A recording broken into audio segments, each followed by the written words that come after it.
Pengumuman yang familiar bergema di Bandara Internasional Soekarno-Hatta, penerbangan Garuda Indonesia GA562 tujuan Surabaya akan segera lepas landas. Aku memeriksa tiket terakhir yang diserahkan penumpang secara mekanis sambil tersenyum tipis. Dan ketika pintu pesawat ditutup, aku menghela napas lega. Satu lagi penerbangan telah berakhir dengan aman. Namaku Ayu Lestari. Usiaku 32 tahun. Aku adalah seorang staf darat bandara. Dulu, aku adalah seorang pramugari yang menjelajahi langit yang asing. Namun, 7 tahun lalu, aku sendiri yang mematahkan sayapku. Aku memilih pekerjaan darat yang stabil untuk merawat keluargaku yang kecil dengan lebih sempurna, mendukung karier suamiku yang sedang menanjak, dan merawat ibu mertuaku yang sakit. Ibu mertuaku, Ibu Ratna, telah terbaring di tempat tidur selama beberapa tahun, 7 tahun. Bukan waktu yang lama, tetapi cukup untuk menggerogoti mimpi-mimpi masa mudaku. Cukup untuk mengubah seorang gadis yang energik dan mencintai kehidupan menjadi seorang wanita yang hanya tahu tentang pekerjaan, rumah, anak, dan ibu mertua. Aku berpikir pengorbananku adalah hal yang berharga. Aku percaya bahwa aku sedang membangun keluarga yang kokoh, pilar yang kuat agar suamiku, Bima Prakoso, dapat fokus pada pekerjaannya tanpa rasa khawatir. Bima adalah manajer penjualan di salah satu perusahaan perdagangan terbesar di Indonesia, posisi yang didambakan banyak orang. Setiap kali ia dipromosikan, setiap kali ia berhasil mendapatkan kontrak besar, aku merasa bahagia dan bangga seolah-olah itu adalah pencapaianku sendiri. Putra kami, Dava, tahun ini berusia 5 tahun. Anak yang cerdas dan menggemaskan itu adalah perekat hubungan kami dan sumber kebahagiaan tak terhinggaku. Begitulah hidup berjalan, tenang namun sekaligus monoton. Sampai sore hari yang menentukan itu tiba. Ayu, sini sebentar. Itu Mbak Rini, rekan satu timku. Dia adalah wanita yang baik hati meskipun rasa ingin tahunya sangat besar. Ia melambaikan tangan memanggilku dari sudut ruang istirahat, ekspresi wajahnya tampak agak menyesal dan canggung. Ada apa, Mbak? Tanyaku tanpa berhenti membereskan tumpukan dokumen. Mbak Rini ragu-ragu sejenak, lalu menyodorkan ponselnya ke hadapanku. Ini, suamimu, kan? Di layar, ada sebuah foto yang diambil dengan cukup jelas. Jantungku serasa berhenti berdetak. Pria di foto itu memiliki postur yang kukenal, senyum cerah yang kukenal siapapun bisa melihatnya. Itu jelas suamiku, Bima. Ia sedang merangkul pinggang seorang wanita muda yang cantik dengan latar belakang sebuah bar mewah di hotel tepi pantai. Wanita itu menyandarkan kepalanya dengan mesra di bahunya, tersenyum semanis madu. Latar belakangnya adalah laut biru, pohon kelapa, dan sinar matahari keemasan yang menyilaukan. Bali. Aku langsung mengenali pemandangan itu. Dia bilang. Dia ada perjalanan dinas ke Surabaya, suaraku serak dan kering, tenggorokanku terasa pahit. Mbak Rini menatapku dengan wajah menyesal. Maaf ya, Yu. Keponakanku kerja di hotel itu, dia kenal wajahmu terus kirim foto ini buat nanya ke aku. Aku juga nggak mau percaya, tapi Mbak Rini tidak perlu menyelesaikan kalimatnya. Semuanya sudah sangat jelas. Bima telah membohongiku. Perjalanan dinas ke Surabaya tidak pernah ada. Ia sedang menikmati liburan dengan wanita lain yang jauh lebih muda dan cantik dariku. Foto itu bagaikan belati yang menusuk langsung ke jantungku. Rasanya sakit sampai aku tidak bisa bernapas. 7 tahun pernikahan. 7 tahun pengorbanan dan pengabdianku. Apakah balasannya adalah kebohongan yang tak tahu malu seperti ini? Aku berusaha keras menjaga ketenangan, mengucapkan terima kasih pada Mbak Rini, lalu berjalan terhuyung-huyung kembali ke mejaku. Pikiranku kosong dan linglung. Aku mencoba mengingat tanda-tanda aneh belakangan ini. Panggilan telepon yang ia terima dengan tergesa-gesa di balkon. Sikapnya yang mudah marah tanpa alasan setiap kali aku bertanya kemana ia pergi, atau apa yang ia lakukan. Uang yang keluar dari rekening bersama tanpa tujuan yang jelas. Aku telah menipu diriku sendiri. Aku berusaha meyakini bahwa itu semua karena ia sibuk, karena stres pekerjaan. Tapi ternyata tidak. Semua itu hanyalah alibi untuk menutupi kebenaran yang mengerikan ini. Ia punya wanita lain. Selama 7 tahun terakhir, Aku hidup dalam sandiwara yang ia sutradarai. Aku adalah istri yang berbakti, menantu yang berbakti, ibu yang mengorbankan segalanya untuk anaknya. Dan ia adalah suami yang sukses, anak yang berbakti. Namun di belakangku, ia adalah seorang pembohong dan pengkhianat. Senyumnya, kata-kata cinta yang ia bisikkan, sentuhan lembutnya semua itu palsu. Aku duduk tak bergerak di tengah kebisingan bandara. Tapi di telingaku, yang terdengar hanyalah suara jantungku yang hancur berkeping-keping. Air mata panas dan asin mengalir di pipiku. Aku merasa begitu bodoh dan menyedihkan. Dunia yang kubangun dengan sekuat tenaga kini runtuh tepat di depan mataku. Tanpa sadar, aku mengendarai mobil pulang. Jalan yang biasa kulalui setiap hari, mengapa hari ini terasa begitu asing? Rumah yang kami tinggali bersama, tempat yang kuanggap sebagai surga kecilku, kini tampak seperti sangkar emas yang dingin. Begitu masuk ke dalam, keheningan yang menyesakkan menyelimutiku. Hanya suara detak jam di dinding dan napas kasar ibu mertuaku dari dalam kamar yang memecah keheningan itu. Ibu mertuaku, Ibu Ratna, terserang stroke 3 tahun lalu dan terbaring di tempat tidur. Namun, penyakit itu tidak sedikit pun mengurangi kekejaman dan keangkuhannya. Sejak masih sehat, ia tidak pernah menyukaiku. Ia selalu berpikir bahwa aku, seorang gadis dari desa di Jawa Tengah, tidak pantas untuk putranya yang berharga. Ia sering mengkritikku karena tidak pandai mengurus rumah, tidak ramah, dan tidak segera memberinya cucu laki-laki yang berharga. Bahkan setelah aku melahirkan Dava, ia tidak pernah puas dan selalu membanding-bandingkanku dengan orang lain. Setelah ia jatuh sakit, semua perawatan, mulai dari makan hingga membersihkan buang airnya, aku yang menanganinya. Bima sibuk, dan kakak iparku hanya datang sebentar lalu pergi. Meskipun begitu, ia tidak pernah sekalipun menatapku dengan tatapan ramah. Ia menganggap perawatanku sebagai kewajiban dan tugas. Setiap kali ada sesuatu yang tidak ia sukai, ia akan berteriak, mengumpat, bahkan melemparkan barang ke arahku. Aku selalu menahannya dengan mengatupkan gigi, berpikir bahwa itu adalah bagian yang harus kutanggung sebagai menantu dari ibu suamiku. Hari ini, kesabaranku mencapai batasnya. Aku tidak bisa menahannya lagi. Aku masuk ke kamarnya, meletakkan tasku, dan memaksakan suara yang terdengar biasa. Bu, Ayu sudah pulang. Mau makan bubur? Ibu Ratna menatapku sinis. Sudut bibirnya yang miring akibat stroke berkedut dengan jijik. Baru merangkak pulang sekarang? Aku kira kamu lagi kelayapan sama laki-laki lain. Sengaja mau bikin orang tua ini kelaparan sampai mati, ya? Kata-katanya yang tajam semakin mengoyak luka di hatiku. Aku mengepalkan tanganku erat-erat hingga kuku menancap ke telapak tangan. Biasanya aku akan diam, tapi tidak hari ini. Ibu bicara apa? Saya bukan habis main, saya baru pulang kerja. Uang yang saya hasilkan juga untuk biaya hidup rumah ini dan untuk beli obat ibu, kan? Ibu Ratna terkejut dengan perlawananku. Matanya melotot. Oh, berani kamu sekarang ya? Cuma karena cari uang recehan begitu kamu berani melawan aku? Kalau bukan karena anakku, kamu itu sudah jadi gelandangan di jalanan. Beraninya kamu. Aku tidak lagi berdebat dan keluar dari kamarnya. Aku tidak ingin bertengkar dengan orang sakit, tetapi amarah di dadaku sudah hampir meledak. Aku masuk ke kamar tidur kami, membanting pintu, dan menangis sejadi-jadinya. Aku menangisi kebodohanku, masa mudaku yang terkubur, pengkhianatan suami yang kucintai dengan sepenuh hati, dan kekejaman ibu mertua yang telah kurawat dengan susah payah. Dalam keputusasaan, aku mencari satu-satunya tali penyelamat. Dengan tangan gemetar, aku menekan nomor telepon ibuku. Ibuku tinggal di desa. Selama ini aku hanya berpikir bahwa ia, seperti ibu-ibu Indonesia lainnya, adalah sosok yang lembut dan sabar. Halo, Ayu. Ada apa, nak? Suara hangat ibuku terdengar dari seberang telepon. Mendengar suara ibu, semua kesedihan dan penderitaan yang selama ini kupendam meledak seketika. Aku tidak bisa menahannya lagi.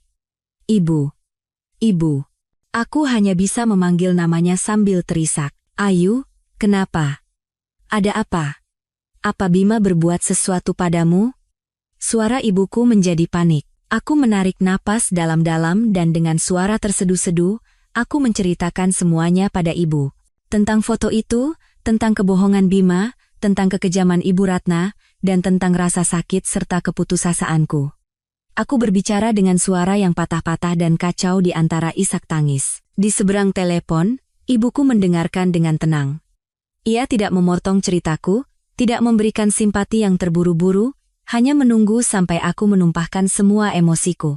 Ketika air mataku mengering dan suaraku serak, barulah ibu angkat bicara dengan tenang. Suaranya tidak lagi panik seperti di awal. Sebaliknya, suaranya terdengar sangat tenang dan tegas. Sudah, jangan menangis lagi, nak. Tangisan tidak akan menyelesaikan masalah.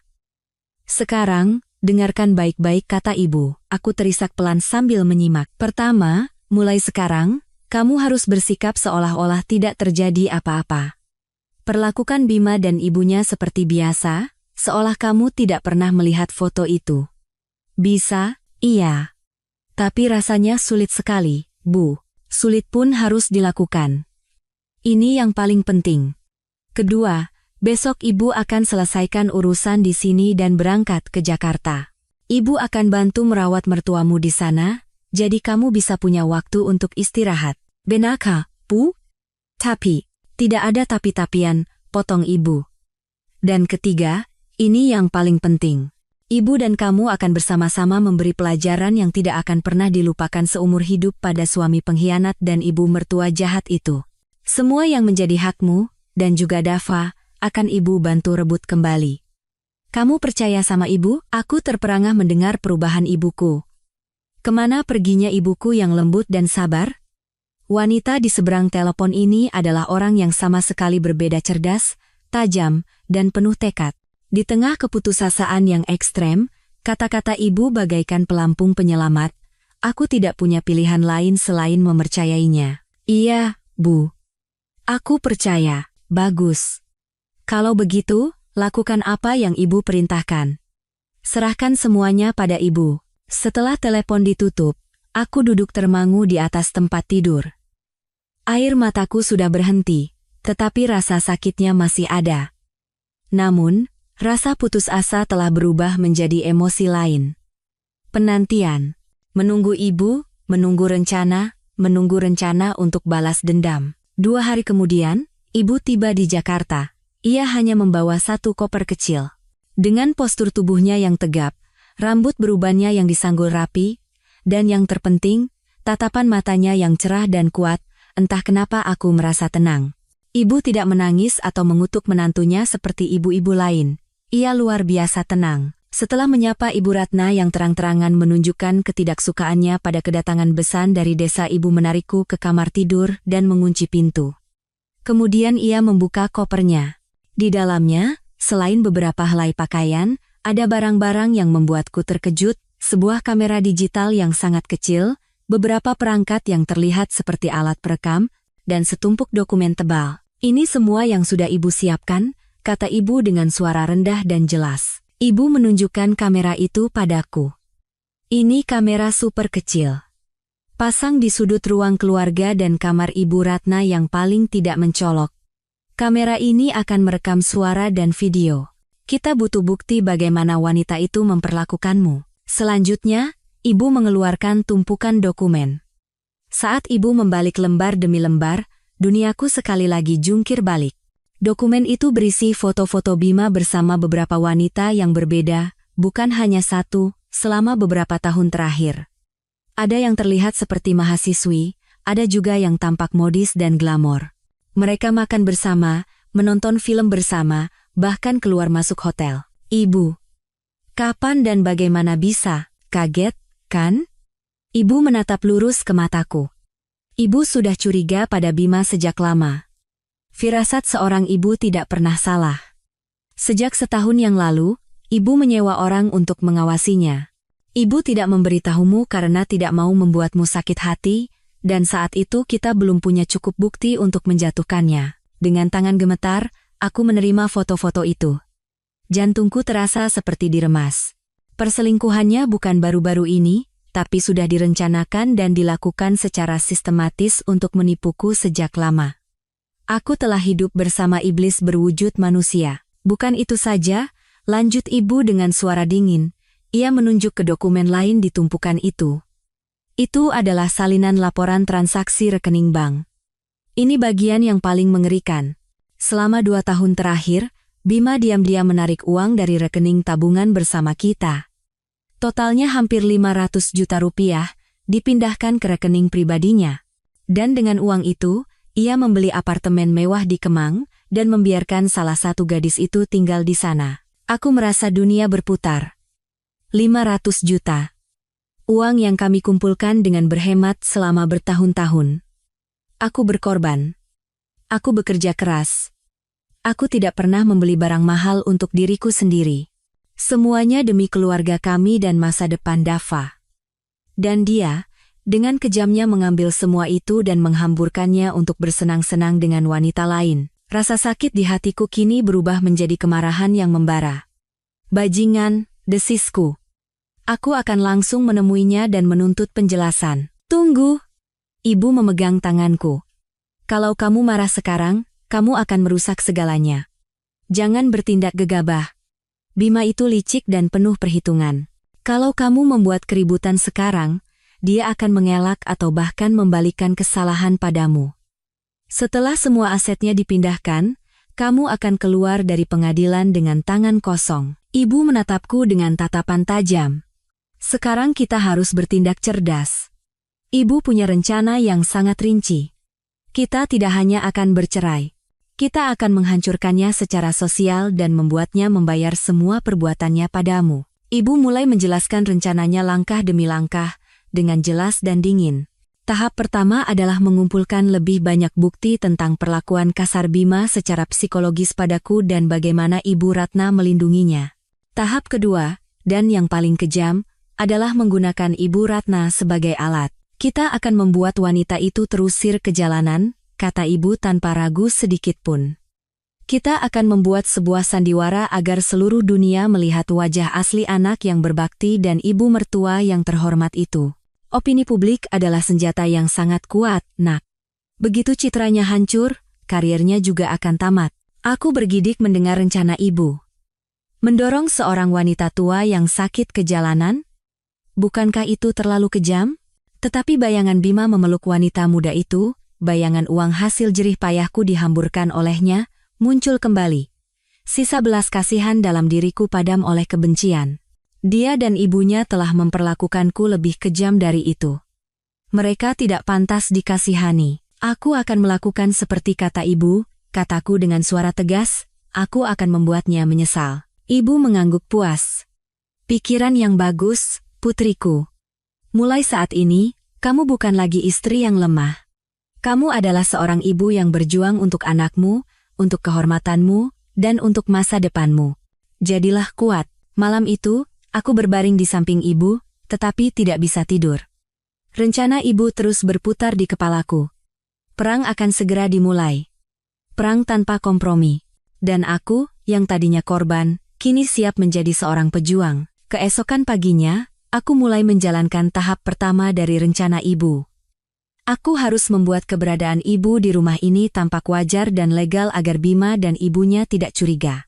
Saat Bima bersiap-siap untuk berangkat kerja, aku dengan hati-hati memulai percakapan. Mas, kataku dengan suara yang sengaja dibuat lirih dan ragu-ragu. Belakangan ini badanku rasanya kurang enak.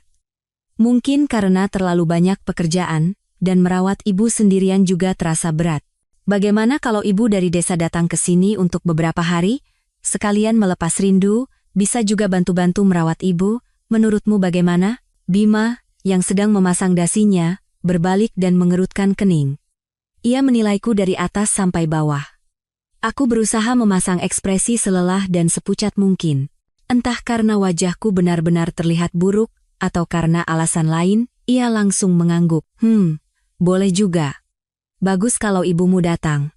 Kamu jadi tidak terlalu lelah, dan aku juga bisa hemat, tidak perlu sewa perawat. Kata-kata terakhirnya bagaikan pisau yang menusuk hatiku. Di matanya, ibuku tidak lebih dari seorang perawat gratis. Aku menundukkan kepala untuk menyembunyikan tatapan benciku, tetapi dalam hati aku menambahkan satu baris lagi ke dalam daftar dosanya. Maka, ibuku secara resmi tinggal bersama kami.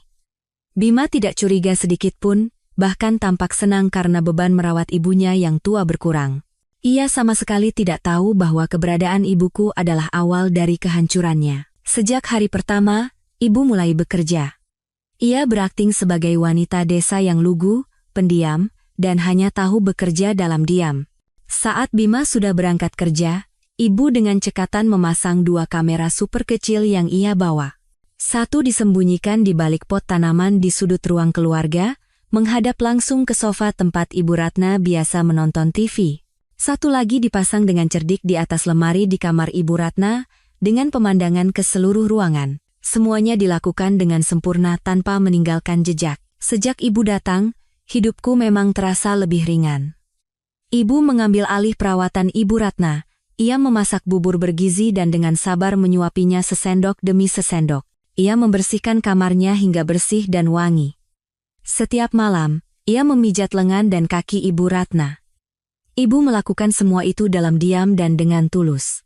Sikapnya sangat kontras dengan sikap Ibu Ratna yang tajam dan cerewet. Dan seperti yang ibu duga, Ibu Ratna sama sekali tidak berterima kasih atas perawatan ibu. Sebaliknya, ia menjadi semakin sombong dan kejam. Mungkin ia berpikir bahwa ibuku, sama sepertiku, adalah orang yang harus tunduk pada perintahnya. "Hei, Besan, bubur hari ini asin sekali. Kamu mau membunuhku?" "Ya." Ibu Ratna membanting mangkuk bubur yang telah dimasak ibu dengan susah payah selama berjam-jam. Bubur panas tumpah ke lantai, bahkan mengenai tangan ibu. Ibu tidak berkata apa-apa, hanya diam-diam membersihkan lantai dengan lap, lalu kembali ke dapur untuk memasak bubur yang lain. "Jalanmu kenapa begitu? Lambat seperti kura-kura. Cepat bantu aku ke kamar mandi. Kalau tidak, aku akan kencing di celana. Baju ini kenapa warnanya hitam begini? Sial sekali. Kamu mendoakanku cepat mati, ya? Cepat ganti dengan yang lain." Setiap teriakan dan perlakuan kasar Ibu Ratna terekam tanpa kecuali oleh kamera. Ketika Bima pulang, ia akan berubah menjadi wanita tua yang mengeluh dengan manja, mengatakan bahwa ibu tidak merawatnya dengan baik dan lebih baik saat dirawat olehku. Bima, seperti biasa, hanya percaya pada kata-kata ibunya. Ia akan menyalahkanku. "Kamu urus ibumu itu." Ibu mengeluh terus. "Kalau mau panggil orang, panggil yang cekatan. Ibumu itu sudah tua dan lambat, bagaimana bisa merawat orang sakit?" Aku hanya menunduk dan menjawab iya, tapi dalam hati aku tertawa. "Teruslah bicara. Teruslah berakting. Semua kata-kata dan tindakan kalian akan menjadi bukti yang memberatkan kalian sendiri. Setiap kali mendapat perlakuan buruk dari Ibu Ratna, ibu akan menarikku ke kamar dan menunjukkan rekaman video yang baru saja diambil. Lihat, ini yang kita butuhkan. Biarkan wanita itu menunjukkan sifat aslinya. Semakin jahat dan kejam dia, semakin sukses sandiwara kita nanti." Melihat ibu menganalisis video dengan tenang, aku merasa kagum sekaligus sedikit takut. Ibu menghitung semuanya dengan sangat cermat. Ia seperti seorang jenderal yang sedang menyusun strategi di medan perang, dan aku adalah bidak penting di papan catur itu. Papan catur di mana kemenangan harus menjadi milik kita. Sementara ibu fokus mengumpulkan bukti dari Ibu Ratna, tugasku adalah mencari celah pada Bima. Rencana ini membutuhkan kesabaran dan kemampuan akting yang luar biasa. Setiap hari, aku terus memainkan peran sebagai istri yang lelah namun patuh. Aku tidak lagi bertanya kemana ia pergi atau apa yang ia lakukan. Aku tidak lagi secara terang-terangan memeriksa ponselnya. Sebaliknya, aku menunggu kesempatan. Dan kesempatan itu datang pada suatu malam akhir pekan. Bima pulang dalam keadaan mabuk berat setelah minum-minum dengan klien. Ia melemparkan dirinya ke tempat tidur dan tertidur pulas. Ponselnya terlempar ke samping. Jantungku berdebar kencang. Inilah saatnya, aku diam-diam mengambil ponselnya. Tanganku gemetar saat memasukkan kata sandi. Untungnya, ia masih menggunakan tanggal lahirku sebagai kata sandi. Sebuah kebiasaan yang ironis dan menyakitkan. Layar menyala, dan dunia lain Bima terbentang di depan mataku.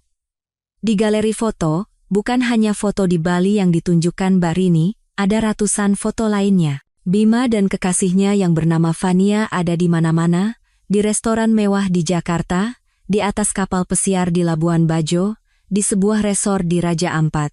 Mereka berpelukan, berciuman, dan tertawa bahagia. Ada juga foto-foto yang diambil di kamar hotel dengan spray putih dan pencahayaan kuning yang romantis. Mereka benar-benar terlihat seperti sepasang kekasih yang bahagia. Rasa sakit kembali menusuk dadaku dengan tajam dan dingin. Aku menarik napas dalam-dalam, menyeka air mata, dan terus mencari bukti. Di aplikasi pesan WhatsApp, aku menemukan percakapan Bima dan Fania. Mereka saling memanggil sayang. Mereka saling bercerita tentang kegiatan sehari-hari dan merencanakan liburan berikutnya, dan mereka membicarakan aku.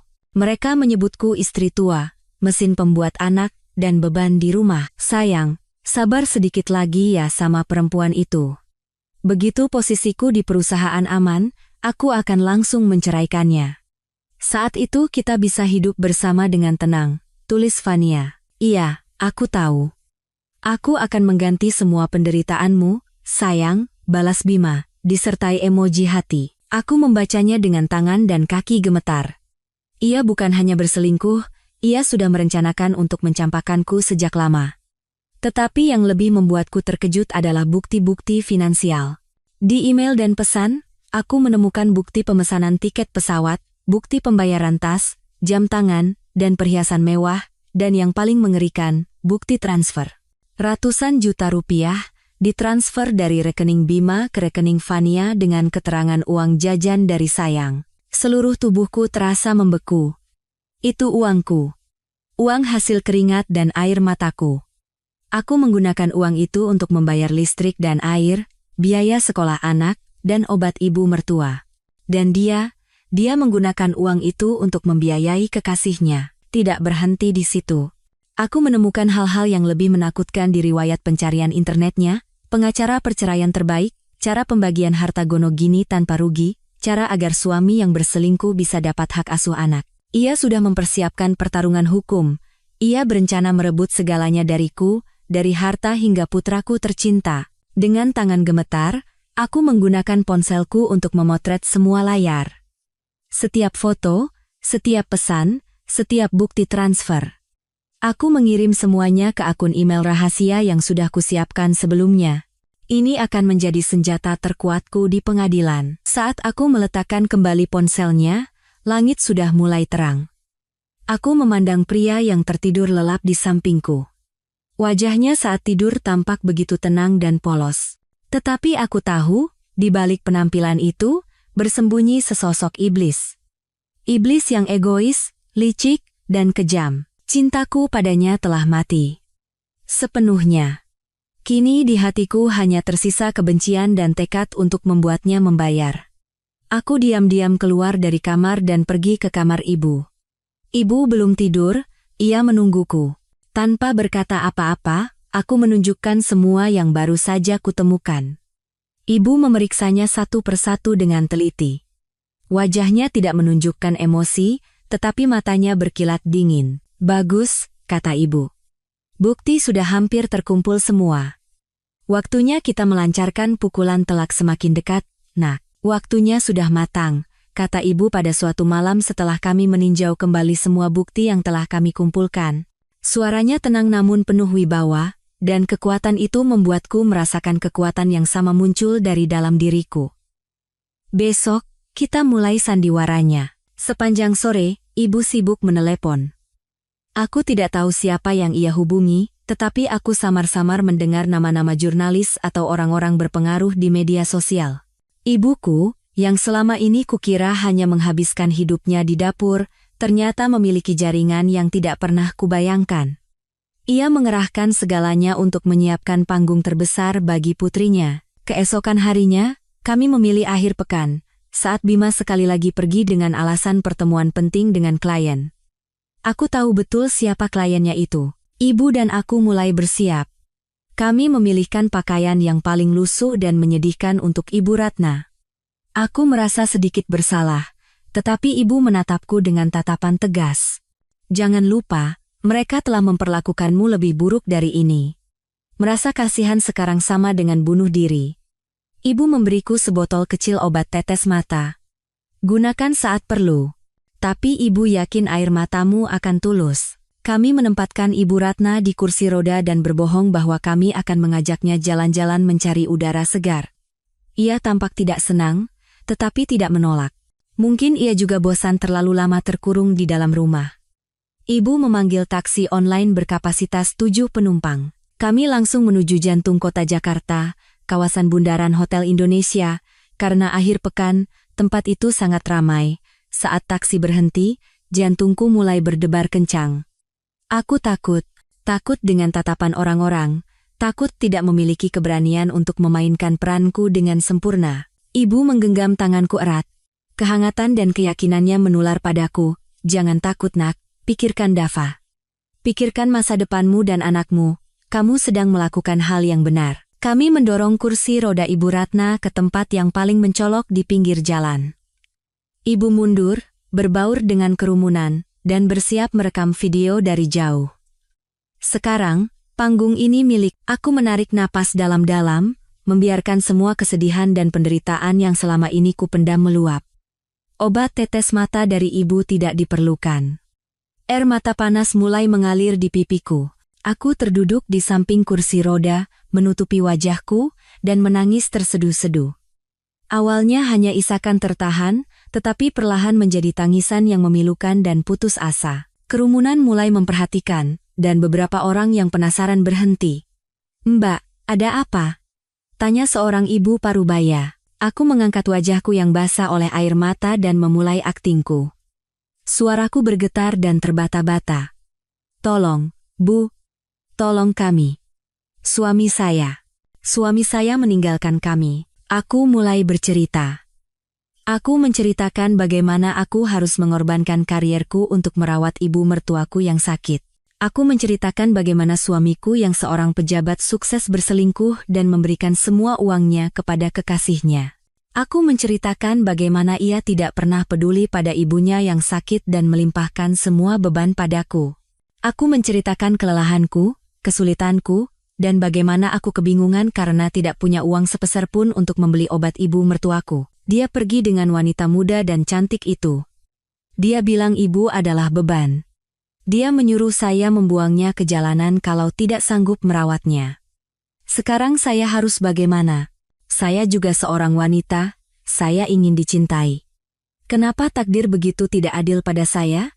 Aku meraung dan memohon dengan menyedihkan. Setiap kata yang kuucapkan adalah bagian dari kebenaran, ditambah dengan rasa sakit dan amarahku. Ini bukan akting. Aku hanya menumpahkan semua yang telah kutahan. Ceritaku memancing simpati orang-orang. Kerumunan semakin banyak. Bisik-bisik dan gumaman semakin keras. Ponsel-ponsel terangkat ke arahku dan Ibu Ratna. Tirai pertunjukan telah resmi dibuka. Ibu Ratna awalnya bingung dengan apa yang terjadi. Ketika ia mendengar ceritaku dan kerumunan mengelilinginya, ia sadar bahwa ia menjadi pusat perhatian. Alih-alih diam, sifat sombong dan kejamnya kembali muncul. Ia berpikir aku sedang menjelek-jelekan putranya yang berharga. "Heh, kamu. Tutup mulutmu itu," teriak Ibu Ratna. Mulutnya yang miring tampak semakin ganas. "Dasar perempuan tidak tahu diuntung. Beraninya kamu memfitnah suamimu? Anakku itu orang yang berbakti dan sukses. Dia tidak mungkin membuang ibunya." Kerumunan yang tadinya bersimpati padaku sejenak terdiam, lalu kembali riuh. Ucapan Ibu Ratna bagai menyiram bensin ke dalam api. Seorang bapak-bapak berkata, "Nek, menantunya sudah susah begini, kok malah dimaki-maki? Dia kan masih merawat nenek." Ibu Ratna melotot padanya. "Kamu tahu apa? Hah, dia merawatku itu kewajiban. Kalau bukan karena anakku, dia sudah mati kelaparan. Anakku hebat, makanya dia bisa dapat perempuan lain. Itu juga berkah buat dia. Perempuan tidak bisa jaga suami, kok malah nangis-nangis di sini." "Ya ampun, dengar itu ibu mertuanya ngomong apa?" teriak seorang wanita muda. Sudah membela anaknya yang selingkuh, malah bilang itu berkah buat menantunya. Benar-benar tidak bisa dipercaya. Kata-kata bodoh Ibu Ratna telah membongkar semuanya. Tanpa sadar, ia telah mengkonfirmasi bahwa ceritaku adalah benar. Kerumunan yang tadinya menatap dengan ragu dan kasihan kini berubah menjadi marah, umpatan mulai terdengar. "Buah jatuh tidak jauh dari pohonnya." Anaknya bajingan, ibunya iblis. Kasihan sekali menantunya. Dapat mertua dari neraka. Rekam. Sebarin wajah keluarga ini ke internet biar seluruh dunia tahu. Ponsel-ponsel diarahkan pada kami seperti moncong senjata. Kilatan lampu terus menyala. Ibu Ratna semakin marah, berteriak dan mengumpat, mengeluarkan kata-kata paling kasar. Ia memakiku, memaki kerumunan, bahkan memaki keluargaku. Setiap kata yang ia ucapkan semakin memperburuk citra dirinya dan Bima. Aku terus memainkan peranku. Aku hanya duduk di sana, menangis dengan lemah dan menyedihkan. Aku membiarkan amarah kerumunan dan kebodohan Ibu Ratna melakukan sisanya. Dari kejauhan, Ibu merekam semuanya. Ia tidak hanya merekam. Ia langsung mengirimkan video panas itu ke teman-temannya di media. Hanya dalam beberapa menit, sandiwara kami tidak lagi terbatas di sudut jalan ini. Video itu mulai muncul di berbagai grup komunitas online dan portal berita dengan judul-judul yang sensasional. Viral. Istri menangis di bundaran HI sambil merawat mertua lumpuh, ditinggal suami pejabat demi selingkuhan. Komentar kejam ibu mertua. Selingkuh itu berkah, netizen murka. Wajah asli suami sampah, dan mertua iblis terbongkar ke publik. Video itu menyebar dengan kecepatan yang tak terkendali. Hanya dalam 1 jam, sudah ada ribuan kali dibagikan dan puluhan ribu komentar. Wajahku, wajah Ibu Ratna, dan foto Bima yang dengan cepat ditemukan oleh netizen, tersebar di mana-mana. Bima, yang tadinya seorang pejabat sukses, dalam sekejap menjadi suami sampah yang dihujat dan dikutuk oleh seluruh masyarakat. Ketika ibu merasa semuanya telah mencapai puncaknya, ia memberiku isyarat. Aku membantu Ibu Ratna, yang sudah kelelahan berteriak, naik ke taksi lain dan bergegas meninggalkan panggung. Duduk di dalam mobil, melihat orang-orang yang masih berdebat dan kilatan ponsel yang tidak kunjung padam, aku tahu kami telah berhasil. Badai media telah dimulai, dan badai itu akan segera menyapu bersih semua yang dimiliki Bima. Badai media menghantam Bima lebih cepat dari yang kuduga. Saat itu, ia sedang duduk di lounge bisnis bandara bersama kekasihnya, bersiap untuk perjalanan dinas berikutnya ke Labuan Bajo. Ia mungkin sedang menikmati kopinya dengan santai sambil melihat ponsel, membayangkan liburan yang akan datang dengan puas. Lalu ia melihatnya. Seorang teman mengirimkan tautan berita dengan pesan. "Bro, ini istrimu bukan? Ada apa?" Aku bisa membayangkan ekspresi Bima saat itu. Wajah santainya pasti berubah menjadi kaget, lalu pucat, dan akhirnya menjadi marah besar. Ia melihat fotoku yang sedang menangis, foto ibunya di kursi roda, dan wajahnya sendiri yang sedang dihujat di mana-mana. Ia membaca komentar-komentar yang mengutuk dan menghujatnya serta keluarganya. Liburan dibatalkan seketika. Bima berlari keluar dari bandara, mencegat taksi, dan melaju pulang seperti orang gila. Ia tidak meneleponku sekalipun. Ia pasti ingin menghadapiku secara langsung. Ketika Bima mendobrak pintu dan masuk ke rumah, aku dan ibu sedang minum teh dengan tenang di ruang keluarga. Ibu Ratna sedang tidur di kamarnya setelah diberi obat penenang. Begitu melihatku, Bima menggeram seperti binatang buas yang terluka. "Ayu, apa yang sudah kamu lakukan?" Ia berlari ke arahku dan mengangkat tangannya seolah ingin menamparku. Ibu bangkit dan berdiri di depanku. "Sabar, Bima. Kalau mau bicara, bicaralah baik-baik, jangan main tangan. Minggir, Bu. Ini urusan kami suami istri." Bima mendorong ibu, tetapi untungnya ibu berhasil menyeimbangkan diri. Ia menunjuk lurus ke wajahku dengan mata merah karena marah. "Apa maumu? Hah? Kamu mau menghancurkanku, kan? Kenapa kamu melakukan ini?" Aku berakting sesuai skenario yang ibu arahkan. Aku meringkuk, berpura-pura sangat ketakutan. Aku hanya mengajak ibu jalan-jalan. Orang-orang melihatku menangis dan bertanya, jadi aku hanya menceritakan yang sebenarnya. Yang sebenarnya? Bima tertawa sinis.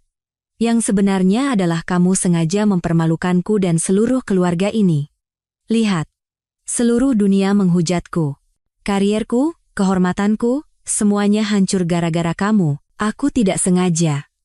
Kamu yang selingkuh dan meninggalkan kami, kan? Bukankah itu yang sebenarnya? kataku dengan suara lirih sambil terisak.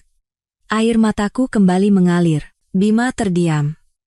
Ia tidak bisa menyangkal fakta itu. Tepat pada saat itu, terdengar suara dari kamar Ibu Ratna. Mungkin ia terbangun karena suara pertengkaran kami. Ia mendorong kursi rodanya sendiri dan keluar ke ruang keluarga. Melihat Bima, ia menangis dan mengadu seolah bertemu penyelamat. Bima, kamu pulang nak, kamu harus bela ibumu. Istrimu itu menyeretku ke jalanan dan mempermalukan ibu di depan orang banyak. Perempuan ular itu mau membunuh kita berdua. Bima menoleh pada ibunya. Kemarahannya kembali memuncak. Ibu masih bisa bicara begitu? Kalau saja ibu tidak bicara bodoh seperti itu, masalahnya tidak akan jadi sebesar ini. Siapa yang suruh ibu membela anak yang selingkuh di depan orang banyak? Ibu Ratna tertegun, tidak menyangka akan dimarahi oleh putranya. Aku hanya ingin melindungimu. Kamu kan anakku, tentu saja aku membelamu. Melindungiku. Ibu justru membunuhku. Sekarang bagaimana? Perusahaan pasti akan tahu, aku akan dipecat, dan aku akan kehilangan segalanya. Ini semua gara-gara ibu. Dihina habis-habisan oleh putranya, amarah Ibu Ratna juga memuncak. Kamu berani menyalahkanku? Dasar anak tidak tahu berterima kasih. Siapa yang sudah menutupi semua perbuatanmu? Siapa yang membantumu membereskan masalah Sinta dulu? Kalau bukan karena aku, kamu sudah dipenjara sejak lama. Beraninya kamu padaku. Cukup. Teriak Bima dengan wajah ngeri. Percakapan singkat namun sengit itu terekam seluruhnya oleh alat perekam kecil yang sejak tadi diam-diam diletakkan ibu di atas meja. Sinta, istri pertama Bima. Apa yang terjadi padanya? Ucapan Ibu Ratna telah mengungkap sebuah rahasia yang lebih mengerikan dari sekadar perselingkuhan. Aku dan ibu saling berpandangan.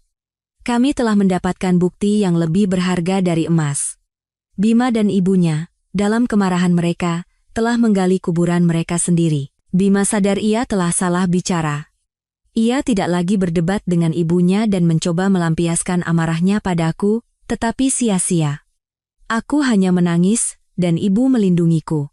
Akhirnya, ia meninju dinding sekali dengan keras, lalu masuk ke kamar tidur dan membanting pintu. Malam itu, seluruh rumah diselimuti ketegangan dan keheningan yang menyesakkan. Tetapi di kamar kami berdua, secercah harapan baru menyala. Kami telah memegang kartu truf terakhir untuk menghabisi Bima. Gelombang media sosial hanyalah permulaan. Serangan yang sesungguhnya serangan yang akan memutus sumber penghidupan Bima dimulai olehku dan ibu keesokan paginya. Kami tidak memberinya waktu untuk membalas. Ibu, yang sudah berpengalaman, dengan hati-hati menulis sendiri sebuah surat anonim. Surat itu tidak berisi umpatan atau kata-kata jahat, melainkan ditulis dengan nada yang sangat objektif dan sopan, seolah-olah ditulis oleh pihak ketiga yang marah dengan insiden ini. Surat itu dikirim ke email bersama Dewan Direksi dan tim HRD di perusahaan Bima. Isi surat itu merinci insiden di Bundaran HI, menyoroti bagaimana Bima, sebagai manajer penjualan yang mewakili citra perusahaan, telah melakukan tindakan tidak bermoral dan melanggar undang-undang perkawinan. Tapi bukan itu saja. Ibu dengan cerdik melampirkan bukti-bukti terkuat yang kami miliki, foto-foto mesra Bima dan Fania yang diurutkan secara kronologis untuk menunjukkan hubungan terlarang mereka telah berlangsung lama, bukti pembayaran dan transfer rekening yang menunjukkan pengeluaran besar untuk kekasihnya. Pukulan telaknya adalah ini. Ibu menandai dengan warna merah pengeluaran-pengeluaran yang dilaporkan Bima sebagai biaya representasi klien atau perjalanan dinas, padahal sebenarnya digunakan untuk membiayai kekasihnya. Ia telah menyalahgunakan jabatannya untuk menggelapkan dana perusahaan secara halus. Surat itu diakhiri dengan pertanyaan yang menusuk. Apakah seorang manajer yang memiliki kehidupan pribadi yang amoral, integritas yang dipertanyakan, dan melakukan tindakan tidak jujur seperti ini, pantas untuk mewakili citra dan kepentingan sebuah perusahaan besar? Kami mengirim email itu dari sebuah warung internet, warnet, agar tidak meninggalkan jejak. Tak lama kemudian, ponsel Bima mulai berdering tanpa henti. Ia mengurung diri di kamarnya.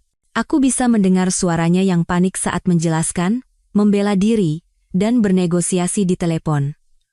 Tapi semuanya sudah terlambat. Sore harinya, Sebuah pengumuman internal dikeluarkan oleh perusahaan Bima. Ia dinonaktifkan dari jabatannya tanpa batas waktu untuk penyelidikan lebih lanjut. Citra sebagai manajer yang kompeten dan menjanjikan yang telah ia bangun dengan susah payah, hancur total. Pada saat yang sama, Fania juga mulai merasakan akibatnya. Foto dan informasi pribadinya dibongkar habis-habisan oleh netizen. Ia dicap sebagai pelakor, perebut laki orang, yang tak tahu malu dan perusak rumah tangga. Akun media sosialnya dipenuhi dengan hujatan dan cacian. Tekanan dari publik, keluarga, dan teman-temannya membuatnya tidak tahan. Malam itu, Fania menelepon Bima. Aku sengaja berjalan melewati pintu kamarnya dan menguping pembicaraan mereka. Mas, kita putus saja. Suara Fania terdengar terisak di seberang telepon. Aku tidak tahan lagi. Ini semua gara-gara kamu. Hidupku hancur karena kamu. Semua orang memandangku seperti penjahat. Fania, tenang dulu. Dengarkan aku. Aku akan selesaikan semuanya. Bima berusaha memohon. Selesaikan? Apa yang mau kamu selesaikan? Kamu bahkan tidak bisa mengurus dirimu sendiri. Kamu sudah dipecat, tidak punya uang, tidak punya kehormatan. Aku tidak mau berurusan lagi dengan orang sepertimu. Jangan cari aku lagi. Fania menutup telepon. Bima tertegun. Aku mendengar suara ia memukul meja dan mengumpat dengan marah. Kekasih yang ia puja-puja, wanita yang ia ajak merajut masa depan, telah mencampakkannya begitu ia berada dalam kesulitan. Itulah harga sebuah pengkhianatan. Aku kembali ke kamar dan menceritakannya pada ibu. Ibu hanya tersenyum tipis. Cinta yang dibangun di atas kebohongan dan uang, pada akhirnya akan berakhir dengan pengkhianatan dan perhitungan. Biarkan mereka saling menghancurkan. Malam semakin larut, tetapi badai di rumah ini baru saja dimulai. Bima telah kehilangan karier dan kekasihnya. Kini yang tersisa baginya hanyalah kebencian, dan ia pasti akan mencari cara untuk membalas dendam. Kami harus bersiap untuk pertempuran berikutnya. Kehilangan segalanya dalam beberapa hari membuat Bima berubah menjadi binatang buas yang gila. Ia tidak lagi mempertahankan penampilan luarnya yang elegan dan tenang. Ia menumpahkan semua kemarahan dan kegagalannya padaku. Ini semua gara-gara kamu. Kamu yang menghancurkan hidupku. Geramnya setiap kali kami berpapasan. Kamu pikir kamu menang? Aku tidak akan melepaskanmu. Ia tidak lagi berani menyentuhku. Mungkin karena takut pada ibu, atau takut aku akan mendapatkan lebih banyak bukti. Sebaliknya, ia menyiksaku dengan kata-kata. Ia menyebutku wanita jahat, wanita yang membalas kebaikan dengan air tuba. Ia mengutukku agar tidak pernah bisa bahagia, tetapi kami sudah mengantisipasi semua ini. Ibu menasihatiku untuk tetap diam sepenuhnya. Jangan melawan, jangan berdebat. Diamku membuatnya semakin marah. Dan ketika ia tidak bisa berbuat apa-apa padaku, ia menggunakan cara yang paling licik. Suatu pagi saat aku bersiap-siap berangkat kerja, 2 orang polisi berseragam muncul di depan rumah. Mereka memberitahuku bahwa mereka menerima laporan dari warga bahwa aku telah menganiaya dan menyiksa ibu mertuaku yang tua dan sakit. Pelapornya tidak lain adalah Bima. Aku terdiam. Aku tidak percaya ia bisa begitu tak tahu malu. Ia sendiri yang menelantarkan ibunya, dan sekarang ia berani menuduhku. Bima berdiri di belakang kedua polisi itu, menatapku dengan tatapan penuh kemenangan.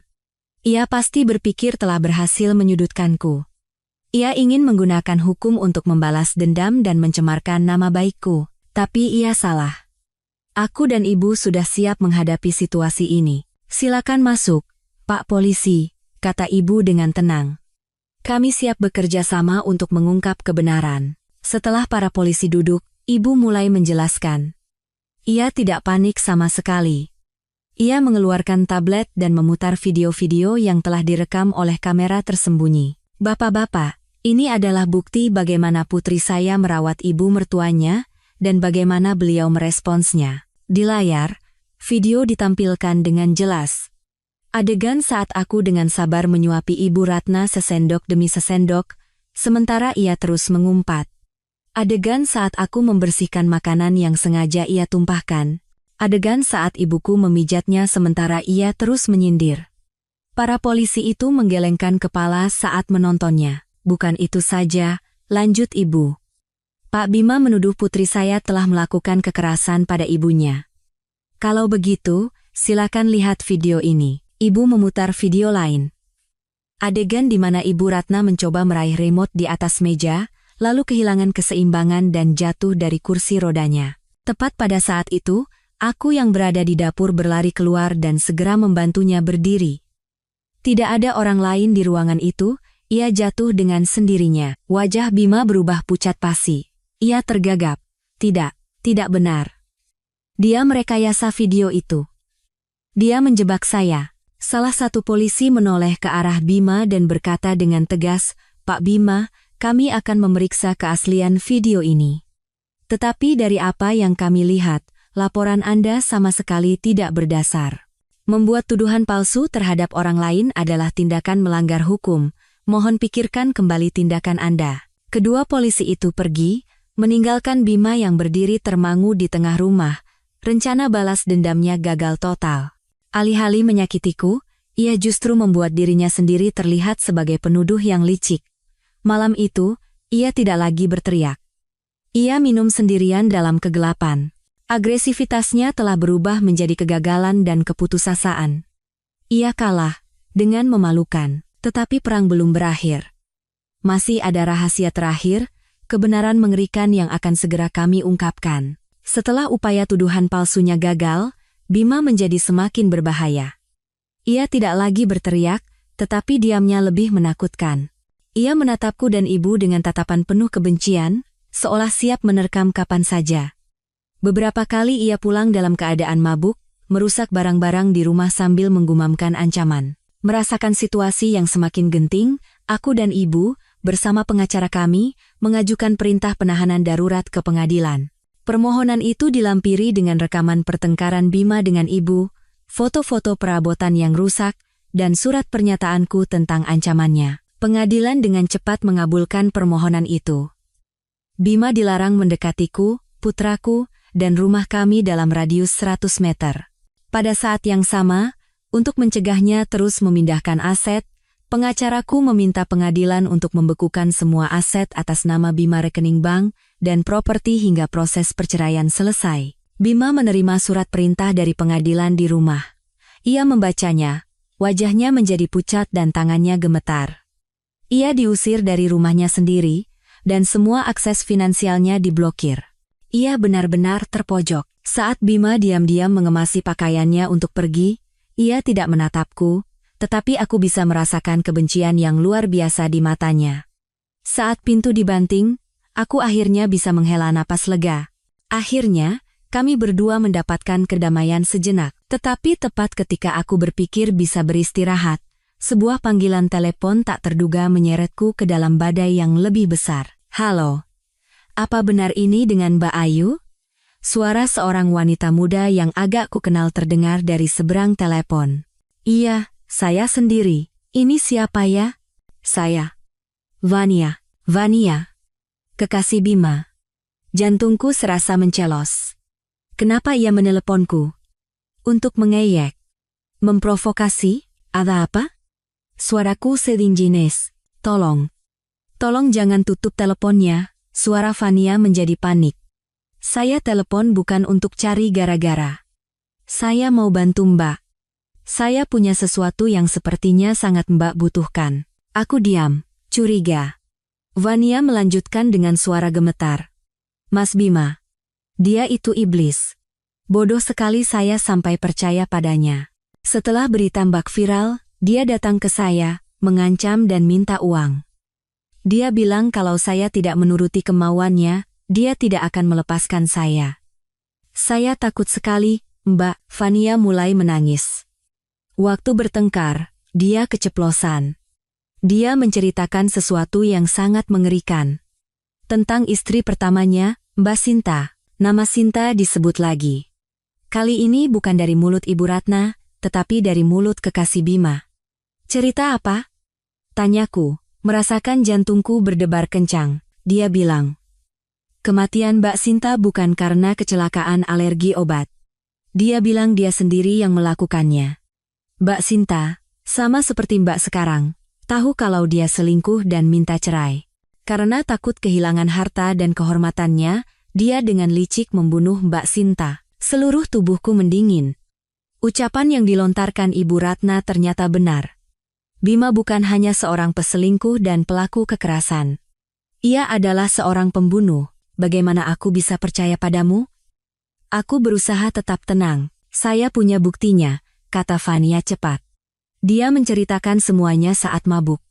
Dia bilang dia menukar obat penenang Mbak Sinta dengan obat yang bisa memicu syok anafilaksis yang fatal.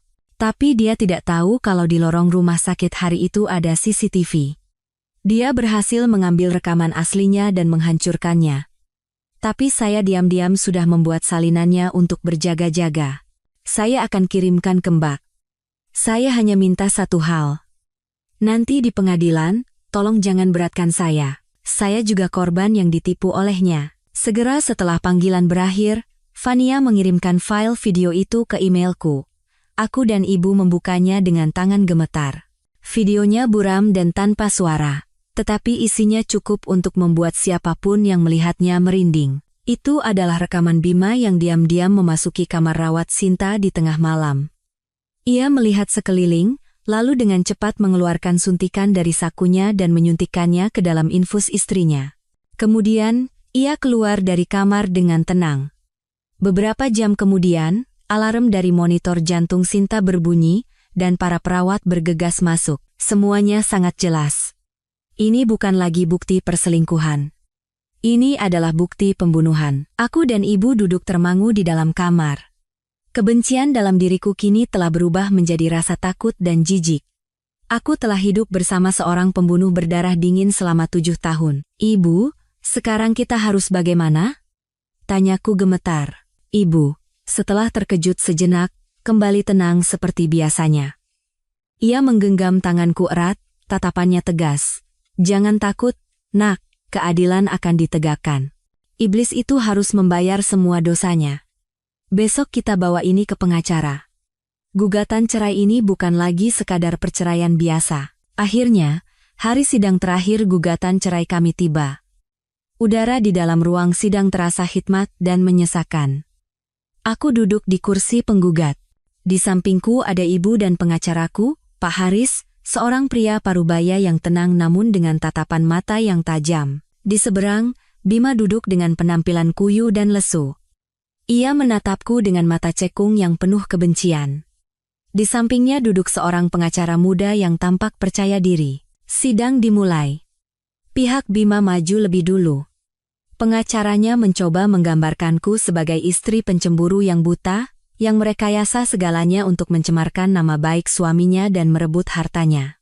Ia mengklaim bukti perselingkuhan hanyalah kesalahpahaman, dan Bima hanya menjalin hubungan sosial dengan rekan kerjanya. Yang mulia hakim, klien saya, Bapak Bima Prakoso, adalah seorang suami dan ayah yang sangat mencintai keluarganya, serta anak yang berbakti. Namun, karena tekanan pekerjaan, ia terkadang lalai pada keluarga. Alih-alih memahami dan berbagi, Ibu Ayu Lestari justru menaruh curiga tanpa dasar, bahkan tega membawa ibu mertuanya yang tua dan sakit ke jalanan untuk mempermalukan suaminya. Ini menunjukkan bahwa Ibu Ayu Lestari memiliki watak yang kejam dan tidak layak mendapatkan hak asuh anak. Mendengar kata-kata tak tahu malu itu, aku hanya bisa mengepalkan tangan, tetapi Pak Haris memberiku isyarat untuk tetap tenang. Kemudian, mereka menghadirkan saksi kunci mereka, Ibu Ratna. Ia masuk ke ruang sidang dengan kursi roda. Berbeda dengan kesombongannya yang biasa, ia tampak lemah dan menyedihkan. Jelas, ia telah dilatih dengan baik oleh pengacara Bima. Saksi, bisakah Anda ceritakan bagaimana perlakuan menantu Anda, Ibu Ayu Lestari, selama tinggal bersama Anda? Tanya pengacara Bima dengan suara simpatik. Ibu Ratna mulai terisak. Sangat berat, Pak Pengacara, dia menganiaya saya, membuat saya kelaparan, dan memaki saya. Suatu kali dia bahkan mendorong saya sampai jatuh. Dia bilang saya ini beban dan parasit. Dia juga berkomplot dengan ibunya untuk mengusir saya dari rumah. Ia menangis dan mengadu dengan menyedihkan, membuatku seolah-olah menantu paling tidak berbakti dan paling kejam di dunia. Bima di sampingnya mengangguk-angguk, berpura-pura khawatir pada ibunya. Mereka memainkan drama yang sempurna di depan pengadilan. Setelah kesaksian Ibu Ratna selesai, ruang sidang hening.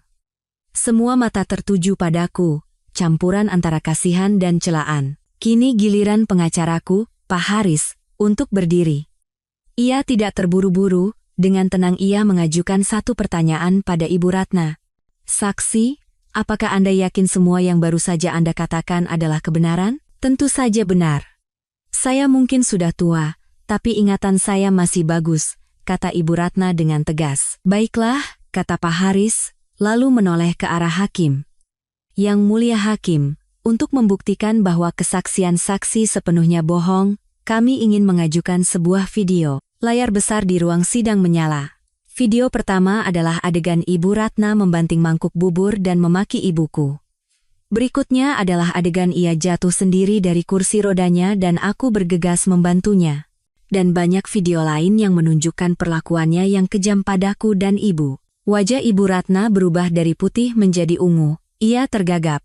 Tidak, itu rekayasa, mereka menjebak saya. Pengacara Bima juga membeku. Ia tidak menyangka kami memiliki bukti setajam ini. Tapi ini bukan pukulan telak. Pak Haris melanjutkan. Yang mulia hakim, tindakan saksi ini bukan kebetulan. Ia melakukannya atas suruhan dan paksaan dari putranya sendiri, terdakwa Bima Prakoso. Kami ingin mengajukan satu lagi rekaman suara. Rekaman pertengkaran Bima dan ibunya diputar. Suara Bima yang berteriak menyalahkan ibunya, dan satu kalimat fatal dari Ibu Ratna terdengar jelas. Siapa yang membantumu membereskan masalah Sinta dulu? Kalau bukan karena aku, kamu sudah dipenjara sejak lama. Seluruh ruang sidang terkejut. Siapa Sinta? Apa yang terjadi? Hakim harus mengetuk palu untuk menertibkan suasana. Bima terduduk lemas di kursinya. Wajahnya tidak berdarah sama sekali. Ia tahu semuanya telah berakhir. Drama mereka telah berakhir dengan memalukan, dan hanya kebenaran yang paling mengerikan yang menunggu untuk diungkap. Setelah rekaman suara diputar, suasana di ruang sidang menjadi sangat berat. Semua mata tertuju pada Bima dan Ibu Ratna yang gemetar dengan wajah pucat pasi. Hakim dengan ekspresi tegas menatap lurus ke arah Bima dan bertanya, terdakwa, siapa orang yang bernama Sinta yang disebutkan dalam rekaman, dan apa hubungannya dengan Anda? Bima menunduk dalam-dalam, diam. Keringat dingin mengalir deras. Pengacaranya buru-buru berdiri untuk mencoba menyelamatkan situasi. Yang mulia, itu hanya ucapan yang dilontarkan karena marah, tidak memiliki kekuatan hukum. Hal ini tidak relevan dengan kasus perceraian hari ini. Tidak relevan? Pengacaraku, Pak Haris, memotong ucapan pengacara muda itu dengan tegas. Yang mulia, kami berpendapat ini sangat relevan.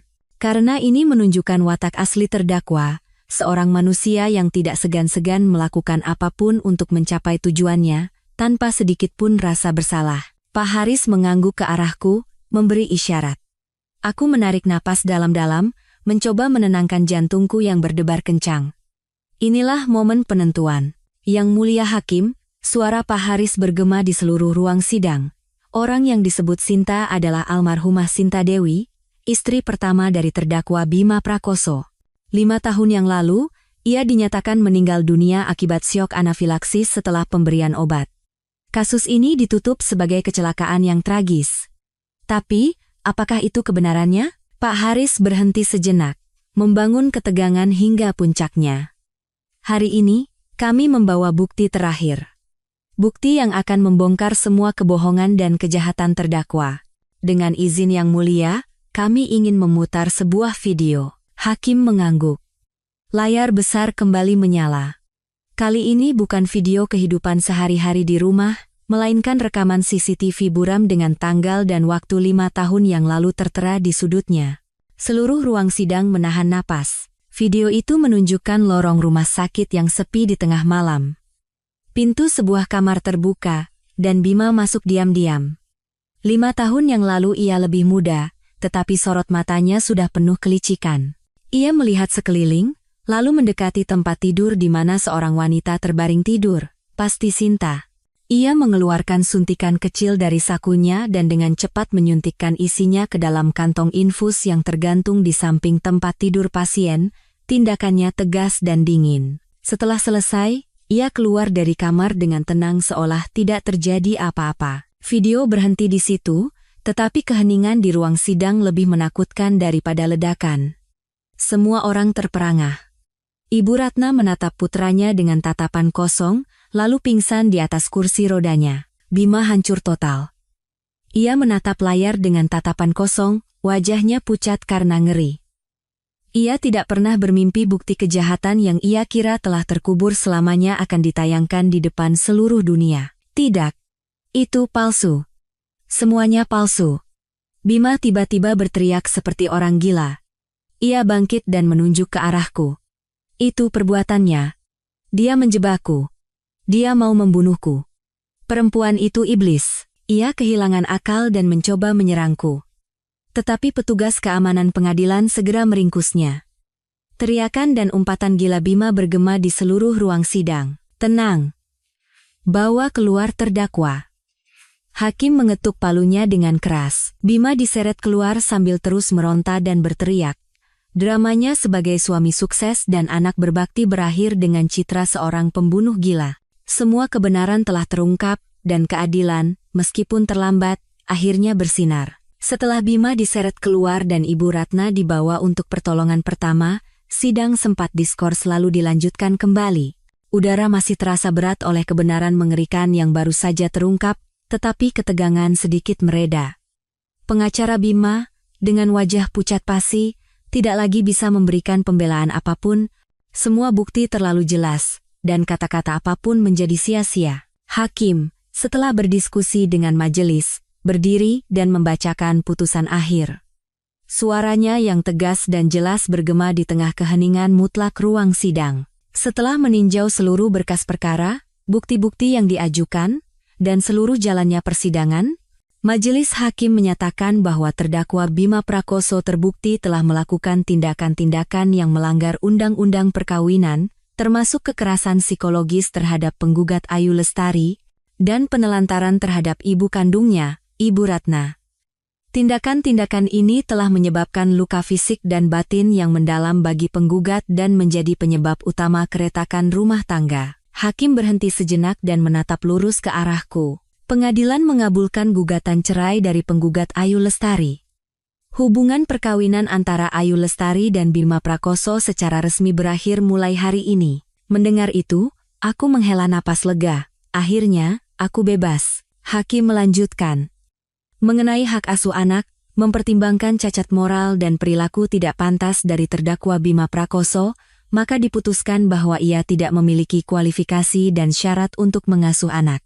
Oleh karena itu, pengadilan menetapkan bahwa anak, Dava Prakoso, akan diasuh secara langsung oleh penggugat Ayu Lestari hingga berusia 18 tahun. Terdakwa Bima Prakoso wajib memberikan nafkah anak setiap bulan sesuai dengan hukum yang berlaku. Air mata mengalir, tetapi kali ini air mata bahagia. Aku bisa menjaga putraku di sisiku. Mengenai harta bersama, mempertimbangkan kesalahan berat terdakwa Bima Prakoso selama perkawinan dan kontribusi penggugat Ayu Lestari dalam pembentukan dan pemeliharaan aset, maka pengadilan memutuskan pembagian sebagai berikut. Penggugat Ayu Lestari mendapatkan 70% dari total nilai harta bersama, termasuk kepemilikan penuh atas apartemen yang saat ini ditinggali dan tabungan yang setara. Terdakwa Bima Prakoso mendapatkan sisa 30%. Selain itu, terdakwa Bima Prakoso wajib membayar ganti rugi moral kepada penggugat Ayu Lestari sebesar 500 juta rupiah. Aku dan ibu saling berpandangan, tidak bisa menyembunyikan kegembiraan kami. Kami tidak hanya menang, kami menang telak. Keadilan ada di pihak kami. Terakhir, hakim membuat keputusan paling penting yang ditunggu-tunggu semua orang. Mengenai fakta baru yang terungkap selama persidangan, yaitu keadaan seputar kematian istri pertama terdakwa, almarhumah Sinta Dewi, pengadilan menilai bahwa kasus ini memiliki indikasi tindak pidana kriminal yang sangat serius. Oleh karena itu, pengadilan memutuskan untuk menyerahkan seluruh barang bukti terkait, termasuk rekaman suara dan video CCTV, kepada pihak kepolisian untuk dilakukan penyelidikan atas dugaan pembunuhan oleh terdakwa Bima Prakoso dan dugaan penyembunyian kejahatan oleh ibunya, Ibu Ratna.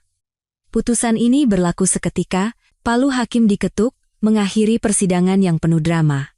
Aku menang, Aku mendapatkan kembali kebebasanku, kehormatanku, anakku, dan semua yang menjadi hakku. Dan Bima, ia tidak hanya kehilangan segalanya, tetapi juga akan menghadapi pengadilan hukum atas dosa mengerikan yang telah ia perbuat. Saat pintu pengadilan ditutup, sebuah pintu baru yang lebih cerah dalam hidupku terbuka. Saat melangkah keluar dari gedung pengadilan, langit Jakarta hari itu luar biasa cerah dan biru. Sinar matahari keemasan yang menyilaukan jatuh di pundakku, seperti pelukan hangat yang menenangkan. Aku menarik napas dalam-dalam, merasakan udara kebebasan. Perang telah berakhir. Mimpi buruk selama 7 tahun akhirnya sirna. Ibu menggenggam tanganku erat. Matanya berbinar bahagia. Ibu bilang apa, nak? Keadilan selalu berpihak pada orang baik. Kita menang. Kami tidak langsung pulang, melainkan mencari sebuah restoran yang tenang untuk merayakannya. Itu adalah makanan paling lezat yang pernah kumakan selama bertahun-tahun. Tidak ada lagi beban, tidak ada lagi kekhawatiran. Hanya ada kami berdua, dan kebahagiaan karena telah terbebas. Berita persidangan menyebar dengan cepat. Media sekali lagi ramai. Kali ini, Bima bukan lagi sekadar suami sampah, melainkan pembunuh berdarah dingin.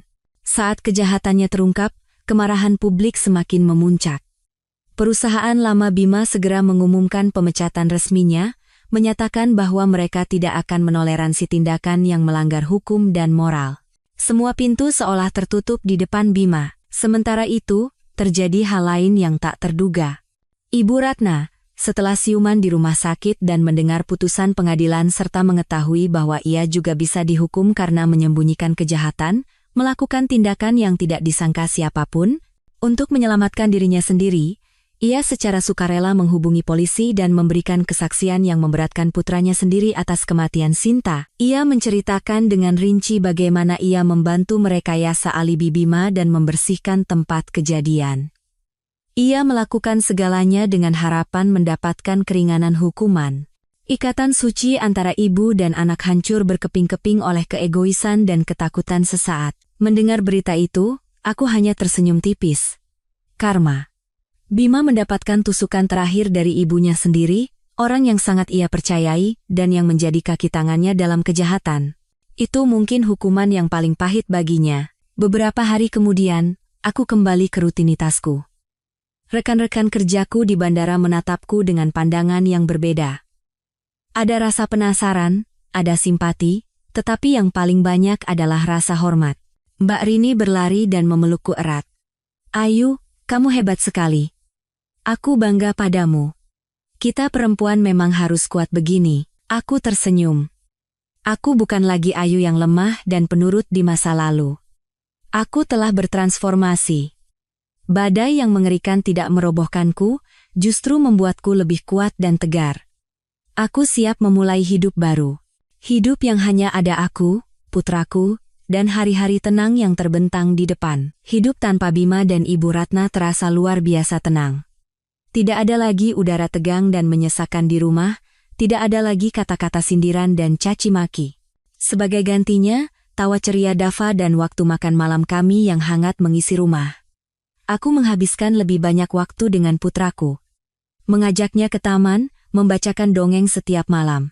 Melihatnya tertidur dengan senyum di bibir, aku tahu semua pengorbanan dan perjuanganku sangat berharga. Di tempat kerja, setelah semua badai berlalu, para atasan mulai melihat kembali kemampuan dan dedikasiku.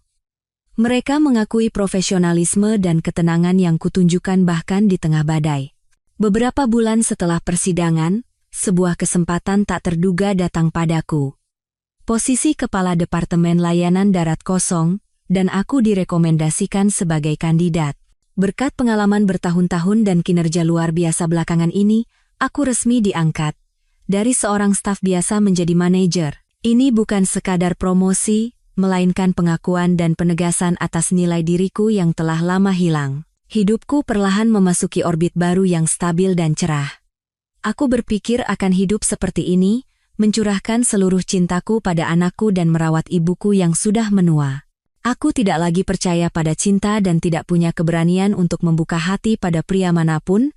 Luka yang ditinggalkan Bima di hatiku terlalu dalam. Tetapi hidup selalu punya kejutan. Aku bertemu Arya dalam sebuah rapat gabungan antar departemen di bandara. Ia adalah kepala tim keamanan, seorang pria berusia akhir 30-an, tinggi, tegap, dan berpenampilan ramah. Yang paling mengesankanku adalah senyumnya yang hangat dan tatapan matanya yang tulus. Dalam rapat itu, saat aku mempresentasikan beberapa masalah dalam proses kerjasama, beberapa orang menunjukkan ketidaknyamanan, tetapi Arya mendengarkan dengan sangat fokus. Ia tidak hanya setuju dengan usulanku, tetapi juga memberikan solusi yang sangat masuk akal dari sudut pandang keamanan. Caranya berbicara yang tenang, menghargai, dan konstruktif membuatku langsung merasa simpati. Setelah rapat selesai, ia yang pertama kali menghampiriku. "Selamat siang, Bu Ayu. Saya Arya Nugraha. Presentasi Anda tadi sangat mengesankan." "Terima kasih," jawabku sambil tersenyum sedikit malu. "Masukan dari Bapak juga sangat membantu. Kami berbicara lebih lanjut tentang pekerjaan."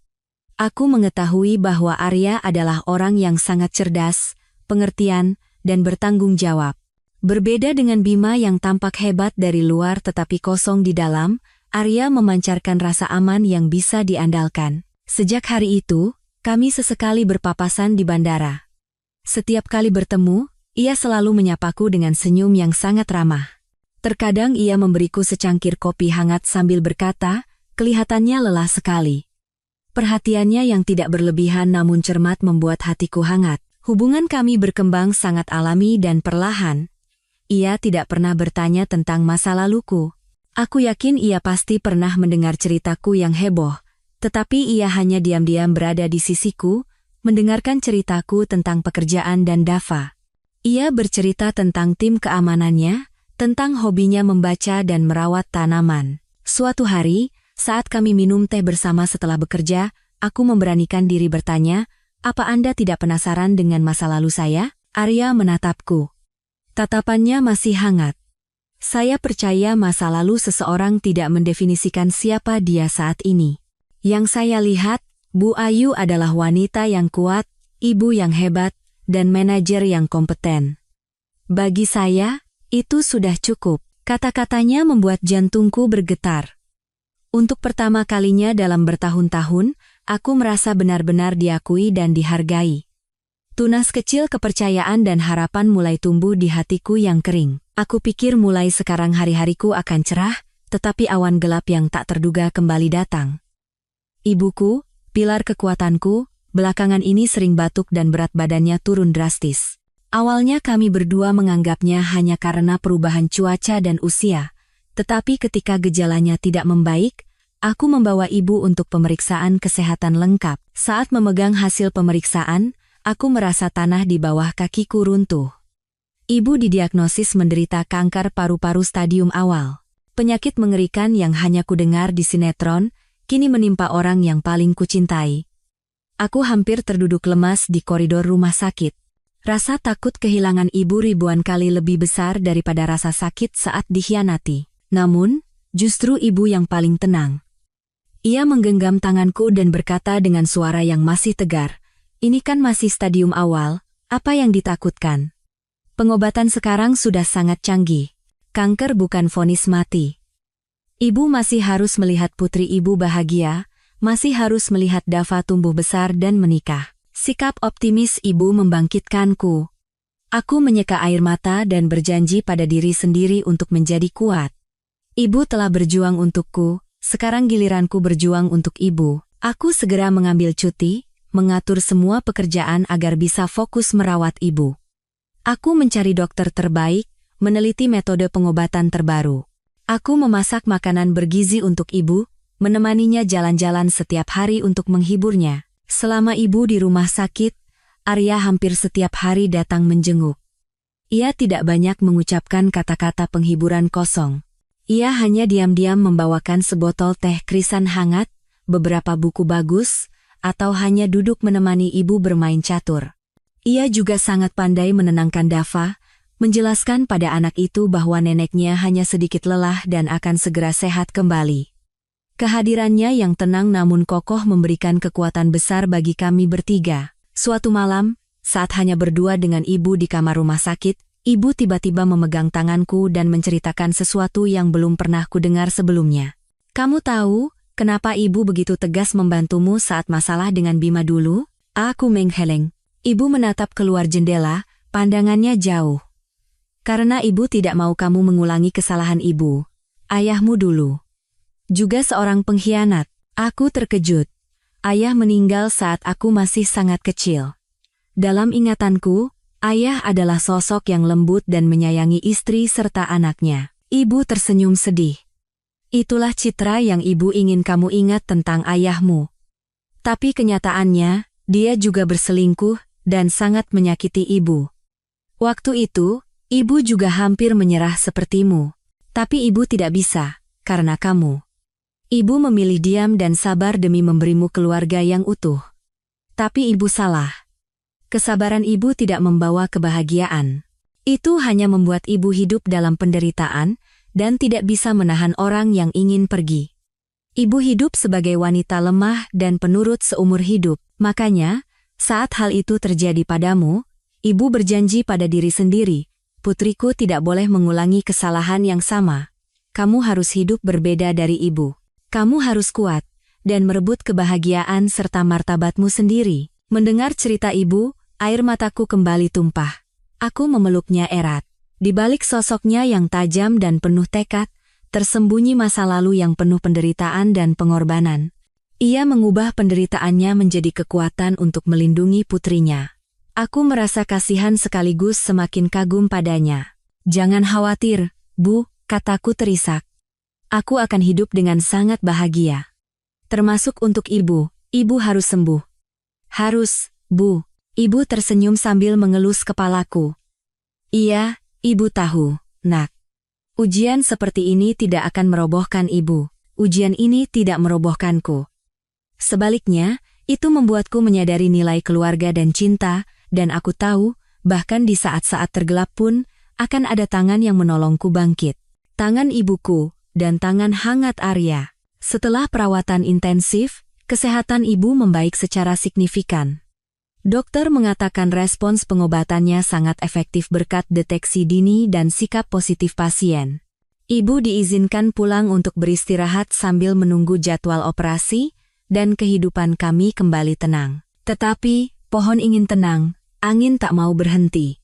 Suatu malam akhir pekan, saat Arya sedang berkunjung dan menghabiskan waktu bersama kami, tiba-tiba bel pintu berbunyi dengan keras. Aku pergi membukakan pintu dan membeku. Itu Bima. Penampilannya jauh lebih kuyu dan menyedihkan daripada saat terakhir kali kulihat di pengadilan. Tubuhnya kurus, janggutnya tidak terawat, dan bau alkohol yang menyengat tercium darinya. Ia menatapku dengan mata merah penuh dendam. Aku mau lihat Dava. Biarkan aku bertemu anakku. Teriaknya sambil mencoba menerobos masuk. Aku segera menghalanginya. Pergi. Pengadilan sudah melarangmu mendekati kami. Larang? Dia anakku. Aku punya hak untuk menemuinya. Bima mendorongku. Tepat pada saat itu, Arya keluar dari dalam dan berdiri di depanku. Ia tidak berkata apa-apa, hanya berdiri dengan tubuh besarnya menjadi perisai yang kokoh. Melihat Arya, kecemburuan dan kemarahan Bima kembali memuncak. Siapa kamu? Oh, jadi kamu orangnya. Kamu yang merebut istri dan anakku. Ia berlari dengan membabi buta untuk memukul Arya. Tetapi Arya, dengan profesionalismenya sebagai petugas keamanan, dengan mudah menghindar dan dengan cepat melumpuhkan Bima. Pak Bima, Anda mabuk. Sebaiknya Anda pulang. Suara Arya masih tenang, tetapi tegas. Jangan paksa saya untuk mengambil tindakan lebih keras. Mendengar keributan, Dava berlari keluar dari kamarnya.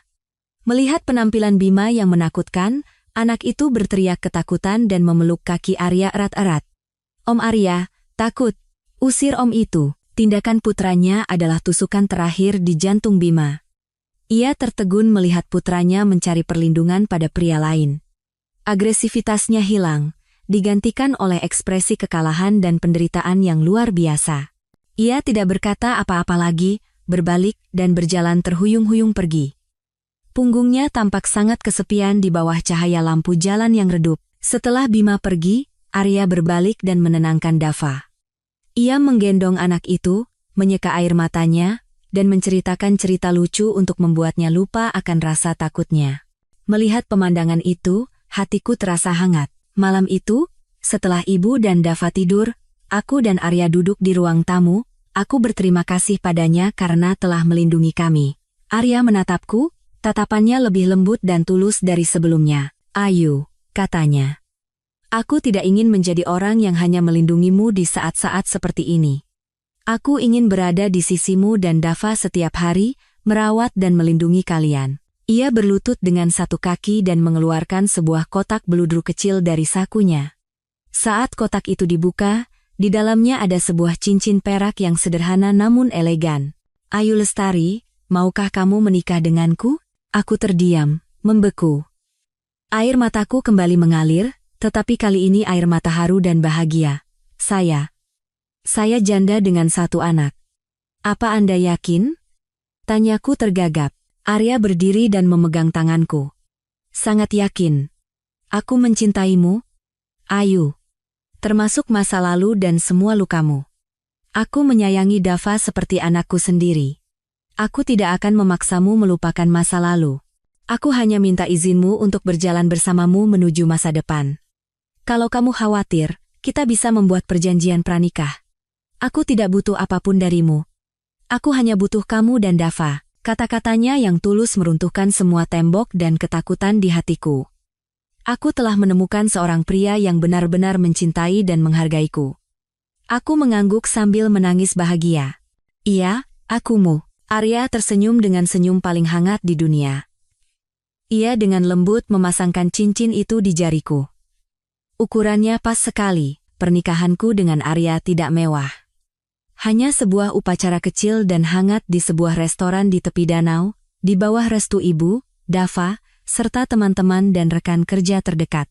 Aku mengenakan gaun putih sederhana dan riasan tipis, tetapi aku tahu, aku tidak pernah terlihat secantik dan sebercahaya ini. Senyumku bukan lagi senyum palsu, melainkan kebahagiaan tulus dari dalam hati. Arya berdiri di sisiku, tidak pernah melepaskan tanganku. Ia tampak gagah dan tegap dalam setelan jasnya. Dava, yang mengenakan setelan jas kecil yang sama dengan Arya, berlari ke sana kemari sambil terus memanggil ayah Arya. Anak itu telah sepenuhnya menerimanya seperti ayah kandungnya sendiri. Ibu duduk di barisan depan dengan senyum haru, matanya penuh dengan kebahagiaan dan kepuasan. Kehidupan pernikahan kami berjalan dengan tenang dan manis. Arya adalah suami dan ayah yang luar biasa. Ia selalu pulang tepat waktu, membantu pekerjaan rumah, dan mengajari Dava mengerjakan PR. Ia tidak pernah lupa hari jadi kami dan selalu menyiapkan kejutan-kejutan kecil untukku. Ia menghargai pekerjaanku, selalu mendengarkan, dan memberikan nasihat yang tulus. Bersamanya, aku merasakan kedamaian dan keamanan yang mutlak. Dava semakin hari semakin lengket dengan ayah Arya. Setiap malam, mereka berdua akan membaca buku bersama sambil tertawa. Arya mengajari Dava bermain sepak bola dan cara memperbaiki mainan yang rusak. Ia mengisi kekosongan cinta seorang ayah yang belum pernah dirasakan anak itu sebelumnya. Sementara keluarga kecil kami tenggelam dalam kebahagiaan, kabar tentang Bima dan Ibu Ratna sesekali terdengar. Bima, setelah didakwa, hancur total. Ia tenggelam dalam alkohol, hidup menggelandang tanpa pekerjaan. Sisa uangnya yang tak seberapa setelah pembagian harta Gonogini dengan cepat habis untuk minum. Ibu Ratna menerima hukuman yang setimpal karena menyembunyikan kejahatan. Tetapi yang lebih pahit adalah, setelah keluar dari penjara, ia tidak punya tempat untuk pergi. Putra emasnya, Bima, meninggalkannya di panti jompo yang kumuh dan tidak pernah menjenguknya sekalipun. Ia menghabiskan sisa hidupnya dalam kesepian dan penyakit, mungkin terus-menerus menyesali perbuatannya. Ketika aku mendengar cerita itu, tidak ada lagi rasa puas di hatiku. Sebaliknya, aku merasa luar biasa damai. Aku sadar bahwa kebencian itu seperti racun yang kita minum sendiri sambil berharap orang lain yang mati. Itu hanya akan membuat diri kita semakin lelah dan menderita. Ketika aku belajar melepaskan masa lalu, dan memaafkan orang-orang yang telah menyakitiku, barulah aku menemukan kedamaian jiwa. Kebahagiaan tidak datang dari balas dendam, tetapi dari menciptakan kehidupan baru yang lebih baik. Operasi ibu berjalan dengan sukses. Tumornya berhasil diangkat seluruhnya. Berkat semangat positif dan perawatan intensif dari keluarga, ibu pulih dengan sangat cepat. Beberapa bulan kemudian, ia sudah bisa berjalan dan beraktivitas hampir normal. Melihat ibu bermain dengan gembira bersama cucunya di taman kecil yang dirawat sendiri oleh Arya, aku merasa tidak ada lagi yang kuinginkan. Suatu sore yang cerah, keluarga kami berjalan-jalan di taman. Arya menggandeng tanganku dengan satu tangan, dan dengan tangan lainnya ia menggendong Dava di pundaknya. Tawa riang anak itu berpadu dengan suara angin dan gemerisik daun, menciptakan simfoni yang damai. "Terima kasih," bisikku pada Arya. "Terima kasih untuk apa?" tanyanya sambil tersenyum. "Untuk semuanya. Karena telah datang dalam hidupku, mencintaiku, dan memberikan kami keluarga yang utuh." Arya berhenti dan menoleh padaku. Matanya penuh cinta. "Tidak, aku yang harus berterima kasih padamu. Karena memberiku kesempatan untuk menjadi seorang suami dan seorang ayah. Kamu dan Dava adalah hadiah terindah dalam hidupku." Ia membungkuk dan memberiku ciuman yang lembut namun hangat di bibir. Di atas pundaknya, Dava berteriak gembira. Di belakang kami, ibu tersenyum puas. Hidupku pernah diterpa badai yang mengerikan, dan aku merasa tidak akan pernah bisa bangkit lagi. Tetapi setelah hujan, pelangi muncul dengan sangat indah. Aku telah menemukan pelabuhan damaiku, sebuah keluarga yang penuh cinta dan tawa. Aku telah menjadi wanita yang percaya diri, kuat, tahu cara mencintai diri sendiri, dan siap menerima hal-hal baik yang menanti di depan. Masa depanku kini terbuka lebar dan dipenuhi oleh cahaya matahari.